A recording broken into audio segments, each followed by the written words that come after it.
The night the stranger arrived, Blackthorn Keep had already buried love. Rain beat against the old stone walls like angry fingers, crawling through the cracks, whispering through the halls, and rattling the windows of the highest tower, where Duke Valor Thorn stood alone. He had not attended supper.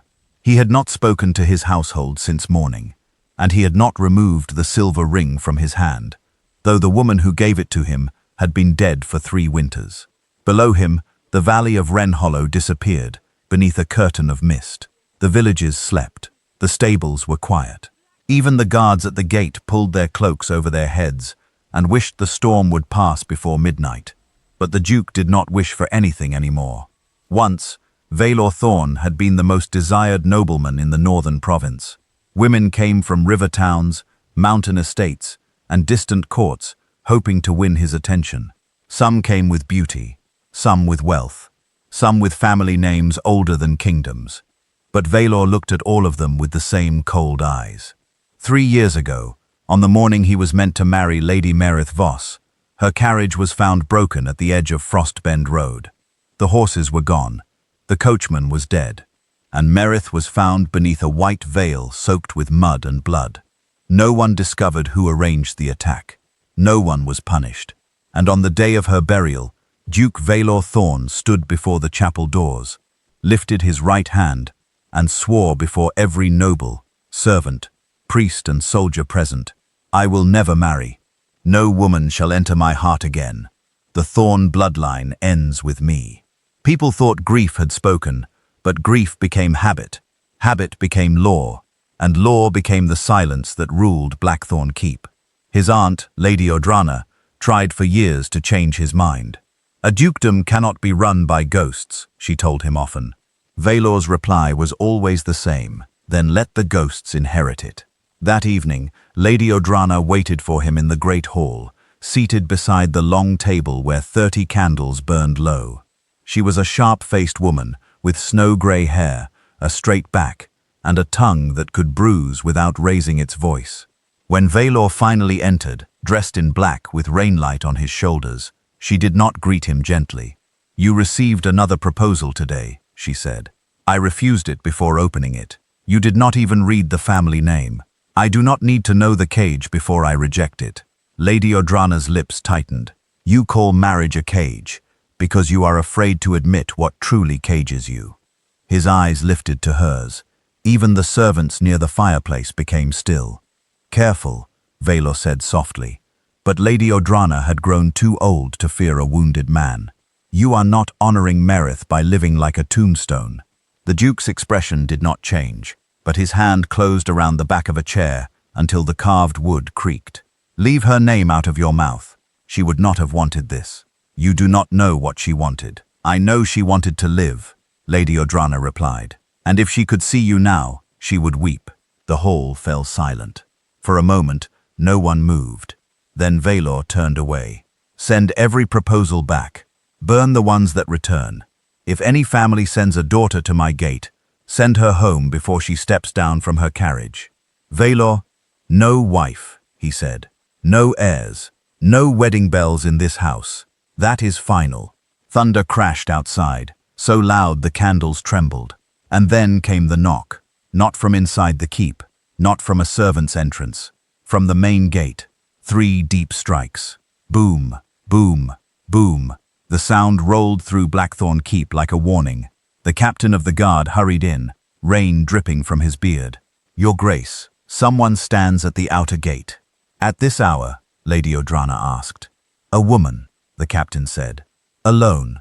Valor's face hardened. "Send her away. She refuses to leave." "Then remove her." The captain shifted uncomfortably. "She says she will speak only to the Duke." Valor gave a cold laugh. "Many people say foolish things in storms. There is more, Your Grace." The Duke looked at him. The captain swallowed. "She carries your seal." Every face in the hall turned. Lady Odrana rose slowly. "That is impossible." Valor walked toward the captain with dangerous calm. "What seal?" "The black thorn and silver crown. Your private mark." Valor's jaw tightened. Only 5 people in the world had ever carried that seal. 3 were dead. 1 was standing before him. and the last had betrayed him long ago. "Bring her in," Valor said. The doors of the great hall were opened minutes later, and the storm entered before she did. Wind blew out 6 candles. Rain swept across the floor, and then the woman stepped inside. She was not dressed like a noble lady. She wore a dark traveling cloak torn at the hem, mud on her boots, and a hood pulled low over her face. One hand clutched a small leather pouch against her chest. The other held a blade, though her fingers trembled around it.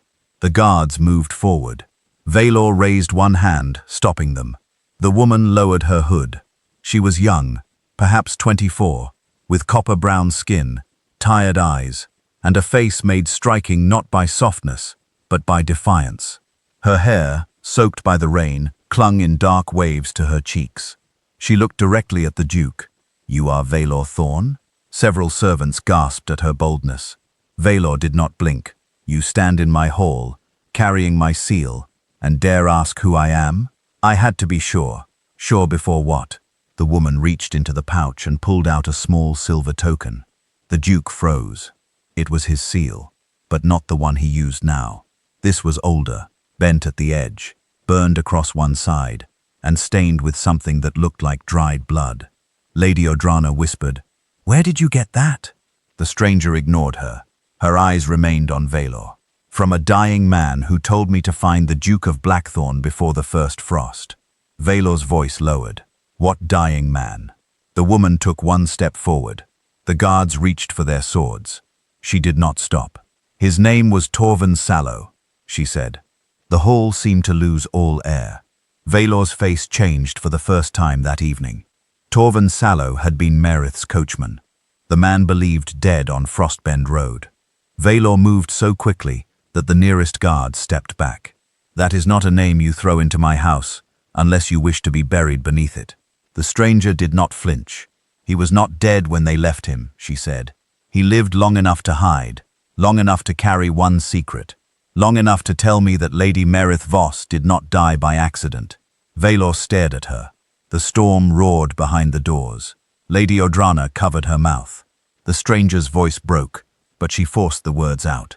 "He said your bride was murdered because she discovered the truth about your family." Valor's eyes darkened.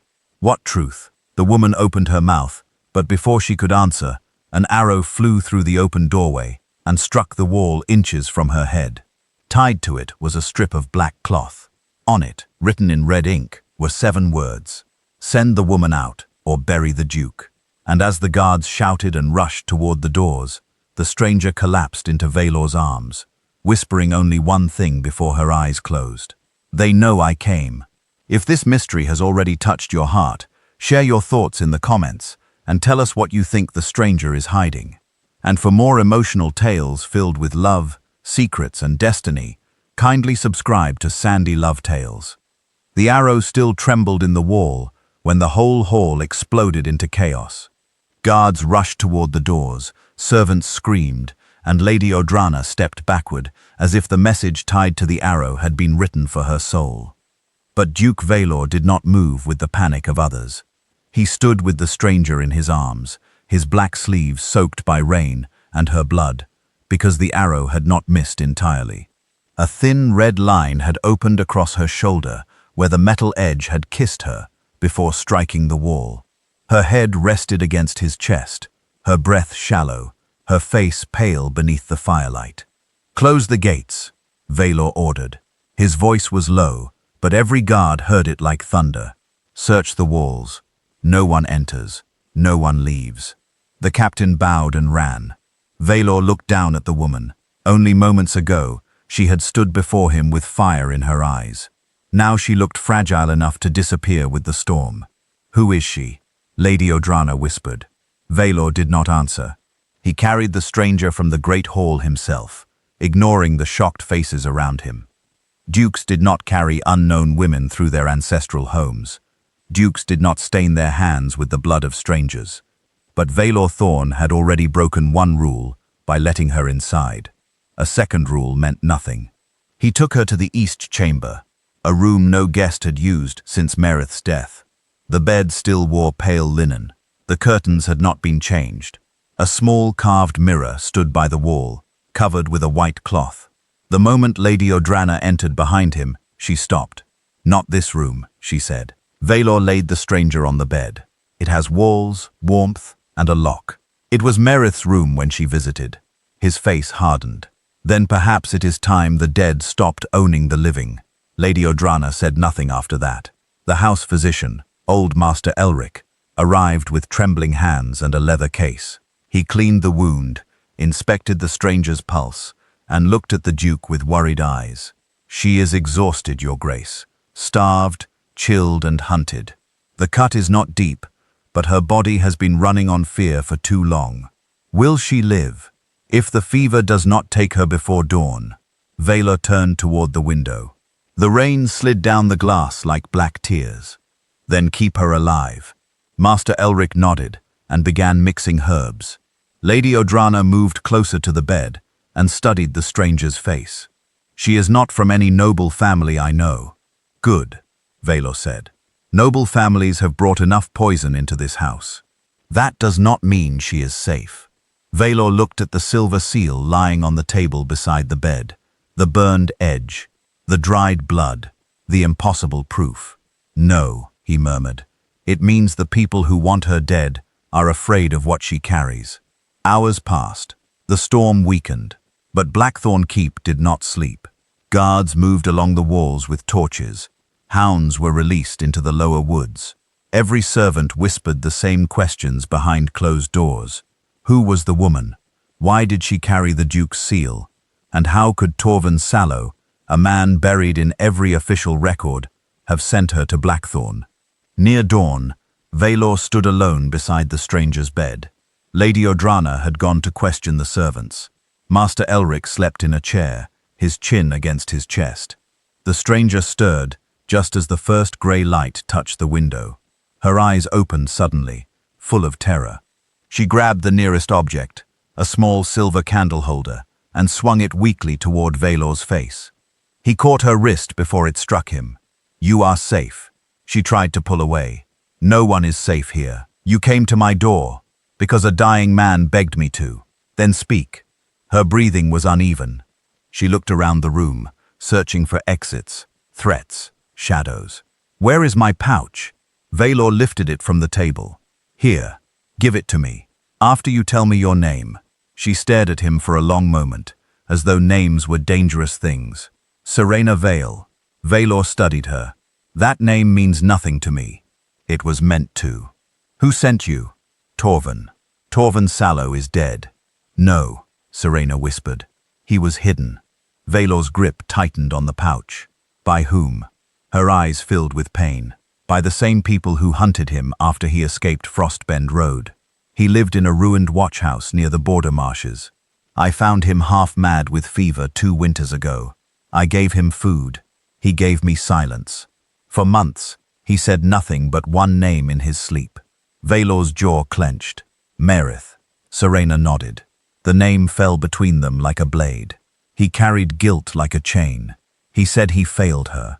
He said he saw the men who stopped the carriage. He said one of them wore the crest of a house your family trusted."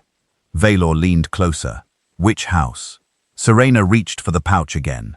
"The answer is inside." Valor opened it.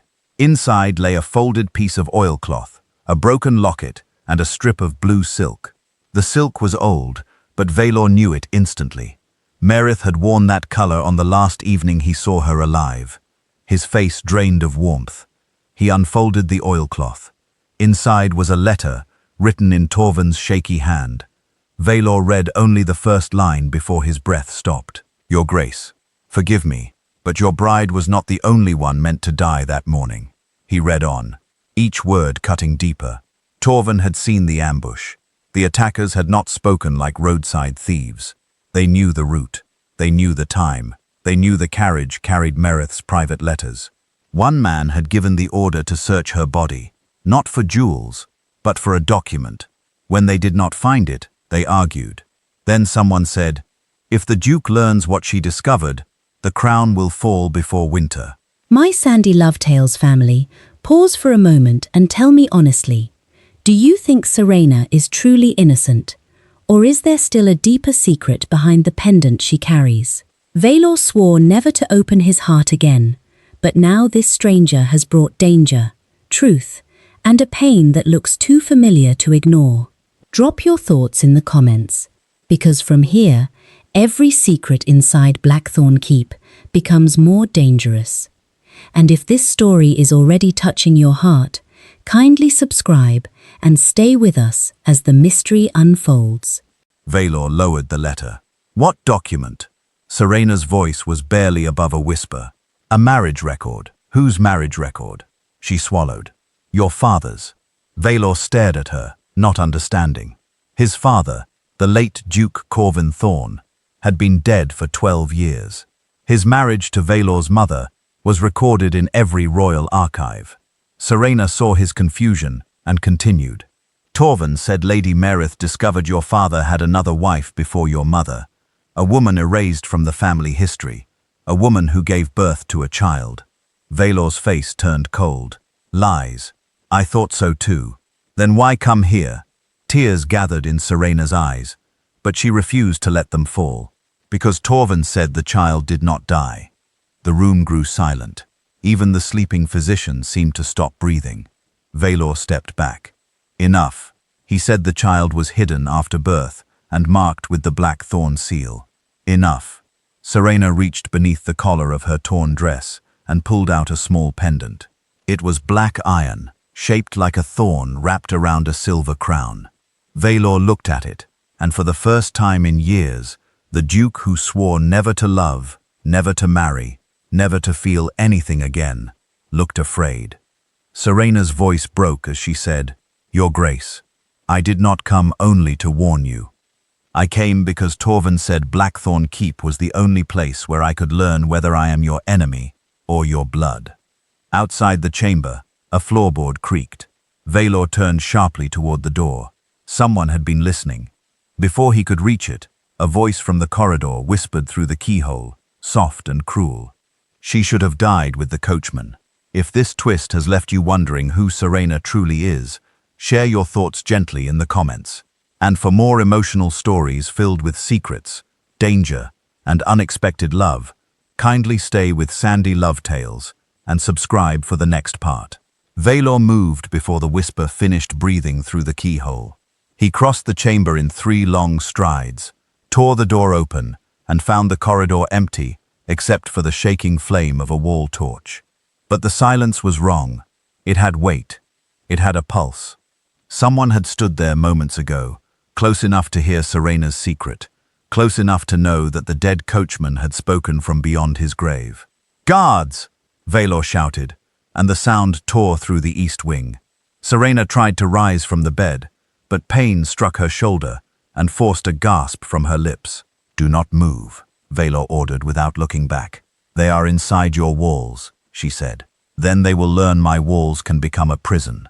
2 guards came running. Valor pointed down the corridor. Search every passage from here to the servants' stair. Bring me anyone found awake without duty. The men bowed and rushed away.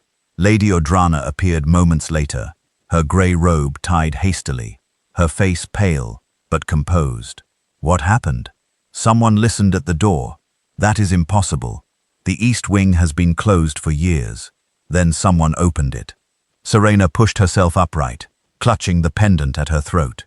You see now, I told you no one is safe here. Valor turned on her, anger hiding the fear beneath it. And yet you brought danger to my door. No, Serena said, her voice low but sharp. Danger was already living here. I only gave it a reason to show its face. The words struck harder than she intended. For a moment, Valor saw not a helpless woman, not an intruder, not a possible threat, but someone who had been running from shadows long before she entered his house. Her eyes were exhausted, yet they refused to surrender. That kind of courage was rare. Worse, it was familiar. Merith had looked at him that way the night she told him she had found something powerful men would kill to hide. He had laughed then and told her she watched too many court conspiracies. By morning, she was dead. Valor looked away first. There is one place we can search before the traitor moves again. Lady Odrana stiffened. No. Valor's eyes cut to her. You know what I mean. The lower archive has been sealed since your father died. Then it has waited long enough. Lady Odrana shook her head. Your father sealed it for a reason. My father sealed many things for reasons that are beginning to look like crimes. A silence passed between them, old and bitter. Serena watched it carefully. You know about the first wife, she said to Lady Odrana. The older woman's face changed so slightly that only Valor noticed. I know rumors. No, Serena said. You know fear. Lady Odrana stepped closer to the bed. Child, you came here wounded, hunted, and half dead. Do not mistake boldness for wisdom, and do not mistake age for innocence, Serena replied. Valor almost smiled, though nothing about that night deserved one. Enough. Can you walk? Serena swung her feet over the side of the bed. I walked through 3 provinces with men behind me. I can walk down your hallway. Master Elric woke with a start and protested, but no one listened. Valor gave Serena his cloak, not out of tenderness, he told himself, but because she was shaking. Still, when his fingers brushed her hand, something passed between them that neither could name. It was not trust, not yet, but it was no longer suspicion alone. They descended through the servants' stair with 2 guards ahead and Lady Odrana behind. The keep seemed different below the polished halls. The lower passage smelled of damp stone, old smoke, and secrets. At the end stood a black iron door with the thorn crest carved into it. Valor had seen that door only once as a boy. His father had struck him across the face for touching the handle. Valor lifted the old key from a chain. Lady Odrana reluctantly surrendered and slid it into the lock. The door groaned open like something waking unwillingly. Inside, dust-covered shelves of ledgers, marriage contracts, sealed letters, and portraits turned toward the wall. Serena's candle trembled in her hand. Torvin said the truth was not in the royal archive, she whispered. He said it was hidden where only guilt would visit. Valor moved to the far wall, where a portrait of his father hung beneath a torn cloth. Duke Corvin Thorne looked down from the painting with cold blue eyes and a hand resting on a silver crown. Beside him, someone had been cut from the canvas. A woman's outline remained, pale against the dark background, erased but not absent. Serena touched the damaged edge. Elisandra.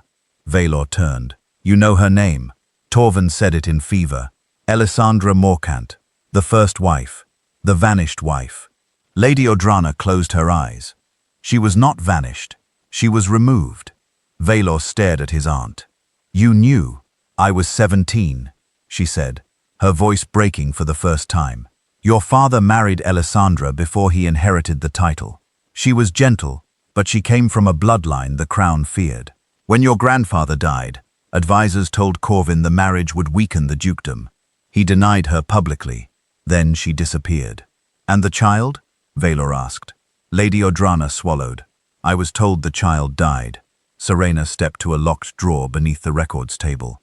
Torvin said men lie most easily on paper.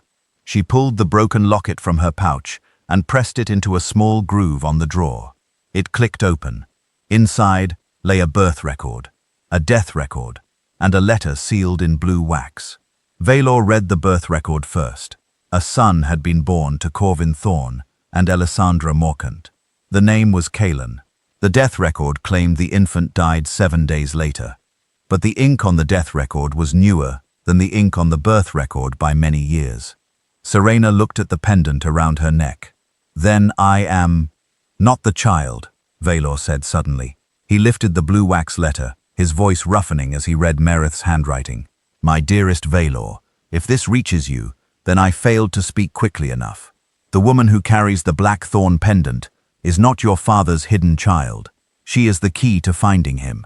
Torvin was ordered to protect her because her mother served Elisandra and carried the only witness account of what truly happened. Serena froze. My mother? Valor continued reading, slower now. Her name is Serena Vale. She does not know why she was marked, but the pendant was given to her family so that one day Blackthorn would know whom to trust. Serena's face crumpled, but she did not cry. Not yet. Valor lowered the letter. The air between them changed again.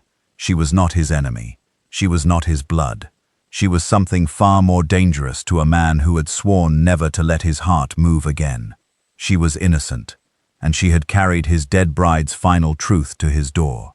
Before either of them could speak, a scream rang out from above. One of the guards ran into the archive, breathless. "Your Grace, the prisoner we found in the West Passage is dead." Valor's eyes sharpened. "What prisoner?" "Your steward, Lord Rennick. He was caught with a black cloth in his coat. But someone reached him before we could bring him to you." The guard held out a blood-stained note. Valor unfolded it. Serena read it over his arm, and her breath caught. The note said, "The girl may not be his blood, but she will still be his ruin." Valor slowly lifted his eyes to Serena, and in that moment, both of them understood the same terrible truth. Whoever killed Merith was not afraid of the past being uncovered. They were afraid of Valor loving the woman who had come to reveal it. If this part has stirred your heart, share your thoughts softly in the comments, and tell us who you believe is hiding behind the shadows of Blackthorn Keep. And for more emotional tales of love, secrets, and destiny, kindly stay with Sandy Love Tales and subscribe for the next part. The great hall held its breath as Lady Odrana's words settled over every soul like falling ash. Valor's sword remained in his hand, but his arm had lowered. His eyes were fixed on High Chancellor Morkant, and the memory he had buried beneath 12 years of duty came crawling back with terrible clarity. His father's funeral, the black banners, the frozen chapel. A younger Morkant standing beside him, one hand on his shoulder, whispering, "Your father trusted only those strong enough to protect his name." Valor had thought those words were comfort. Now they sounded like a confession. Morkant's smile faded. A dead woman's letter is not evidence. Serena stepped forward, though her wounded shoulder trembled beneath Valor's cloak. "Then why are you afraid of it?" The Chancellor's eyes cut to her. "I am not afraid of servants' daughters wearing stolen iron." "No," Serena said. "You are afraid because my mother saw what you did to Elisandra. You did not protect your sister. You sold her silence for power." The royal soldiers shifted uneasily. Morkant's face hardened. "You know nothing of blood, loyalty, or sacrifice." Lady Odrana lifted the second paper from the archive bundle. "But this does." Her hand shook as she held it up. A witness account signed by Serena's mother before she vanished. It states that Elisandra Morkant did not disappear. She was imprisoned beneath the old hunting lodge after giving birth. Her son was taken away, and Duke Corvin was forced to deny the marriage. The man who arranged it all was her own brother, Lord Alaric Morkant, now High Chancellor of the realm. The hall erupted in whispers. Morkant's calm finally cracked. "That document is a forgery." Valor's voice was dangerously quiet. "Then you will not fear reading it before the royal court. The royal court belongs to men who understand order." "No," Valor said, stepping closer. "It belongs to cowards who have mistaken silence for peace." Morkant raised his hand. "Arrest them both." The royal soldiers hesitated. That hesitation saved Blackthorn. Valor's guards surged forward. Steel rang against steel, and the great hall became thunder. Serena was pulled behind a pillar by Lady Odrana, as blades flashed beneath the morning light. Valor fought like a man who had spent 3 years waiting for death, and suddenly found a reason to live. He moved through the soldiers with cold precision, disarming one, striking another, driving the line back without killing unless forced. Across the hall, Morkant retreated toward the side doors, clutching the decree like a shield. Serena saw him moving. She saw the black signet ring on his finger, the same symbol Torvin had described, the same crest worn by the man who searched Merith's body on Frostbend Road. Before Lady Odrana could stop her, Serena ran. Pain tore through her shoulder, but she did not slow. Morkant reached the door and pulled it open, only to find the captain of Blackthorn's guard waiting outside with 6 armed men. The Chancellor turned back, and Serena stood before him. "You killed Merith," she said. Morkant's mouth twisted. "Merith Voss was clever enough to find a grave. You should have learned from her." He drew a hidden dagger and lunged. Valor shouted her name. Serena stepped aside at the last breath, but the blade caught her sleeve. Valor reached them before Morkant could strike again. Their swords met with a sound that seemed to split the hall. Morkant was old, but not weak. He fought with the desperation of a man whose entire life was built on buried crimes. "You fool," he hissed. "Your father begged me to protect this house. By murdering my bride," Valor growled. "By protecting you from a scandal that would have destroyed everything. You destroyed it yourself." Morkant pushed hard, forcing Valor back. "Elisandra's son lives. Do you understand? He has a stronger claim than yours. Marith found the trail. Torvin helped hide it. The girl's family kept the witness record. I ended what had to be ended." Valor's eyes blazed. "You ended innocent lives. Innocence is what weak people call useless blood." At those words, something in Serena changed. She picked up the blue wax letter from the floor, stepped into the center of the hall, and raised her voice above the fighting. "Listen to Marith's final words." The hall slowly quieted. Even the soldiers lowered their weapons. Serena read, her voice trembling but clear. "Valor, I loved you enough to risk death, but I pray you will one day love truth more than grief. The hidden son is not your enemy. He was also robbed. Find him. Restore what was broken. And if the woman who carries this message reaches you, protect her, not because she is useful, but because she is brave." Valor looked at Serena. Blood marked her sleeve. Tears stood in her eyes. Yet she remained unbroken. In that moment, the vow he made before Marith's grave finally lost its chains around his heart. He had sworn never to marry, because he thought love only led to burial. But Serena had brought him something stronger than love's wound. She had brought him love's courage. Morkant tried to flee during the silence, but Lady Odrana struck him across the face with her cane, so hard he collapsed against the table. The captain seized him, tore the dagger from his hand, and bound his wrists. "By whose authority?" Morkant spat. Valor stood over him. "By the authority of every grave you filled." Months passed before the crown admitted the truth. Morkant was stripped of power and sent to the island prison of Grey Harrow. The hidden son of Elisandra was found living under another name in a distant coastal monastery, not hungry for revenge, but grateful at last to know who he was. Valor restored his name and granted him lands, not as a rival, but as family. Blackthorn Keep changed after that. The curtains were opened.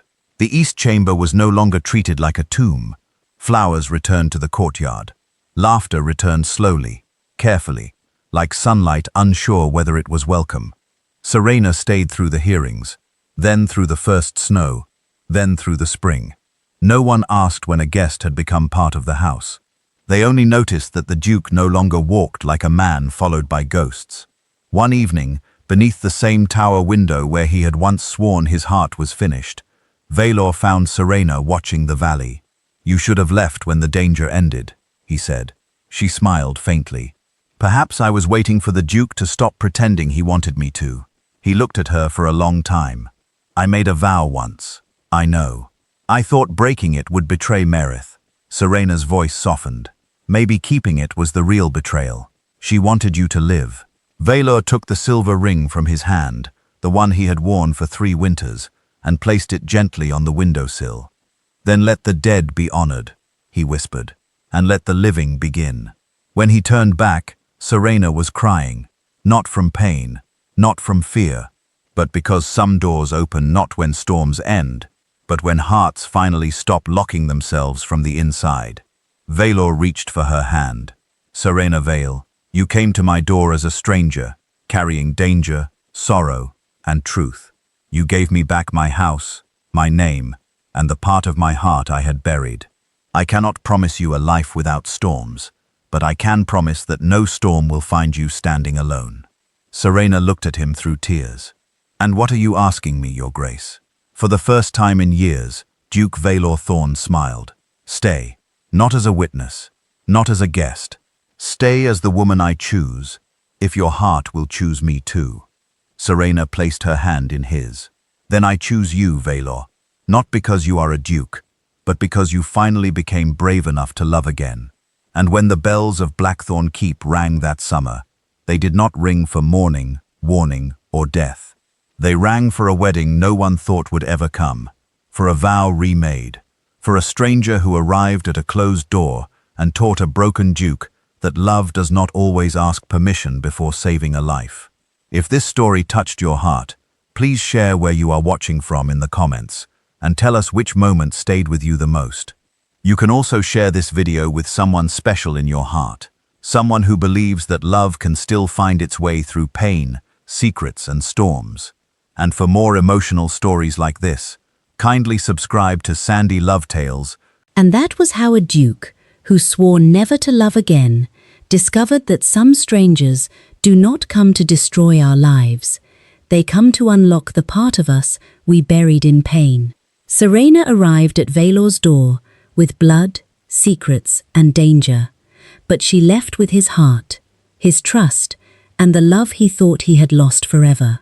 My Sandy Love Tales family, tell us where you are watching from and share the moment that touched you the most in this story.